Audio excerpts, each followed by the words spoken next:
100,000 jobs gone. Not because the company failed, not because people stopped working hard, because AI could do it cheaper, faster, and without a single complaint. And the wild part, the stock market loved it. This is the part of AI nobody puts in the inspirational posts. Subscribe to BEHINDESEE. We cover what's actually happening. For years, we were told automation would hit the factory first, but AI didn't come for the factory. It came for the office, writers, designers, analysts, lawyers, marketing teams.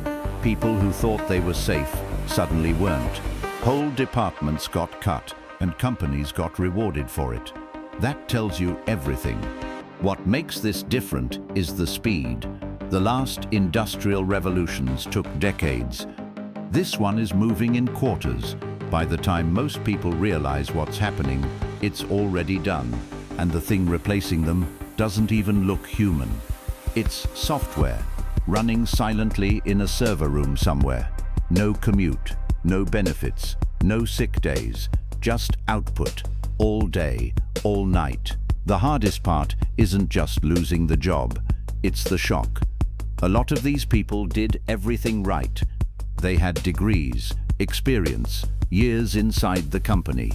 Then one morning, an email, position eliminated, effective immediately. But this story is not as clean as the headlines make it sound. Some companies are already running into problems. Customers get frustrated, errors creep in, institutional knowledge disappears overnight, and in some cases, the workers they replaced come back, usually as contractors, usually for more money, because not everything can be automated without breaking the thing that made it work. And still, the race continues, not just because companies are greedy, because nobody wants to be left behind. If your competitor cuts costs with AI and you do not, the market punishes you. So everybody moves, even when nobody is fully ready. If AI can do your job better than you can, what is your job worth? And if your income depends on work that no longer needs you, what happens next?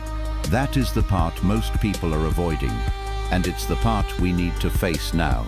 Nobody has all the answers yet, but the people paying attention now are the ones who'll be ready for what comes next. Subscribe to BEHINDESEE. Next week, we go inside one of these companies, and what their internal documents reveal was never meant to be public. See you there.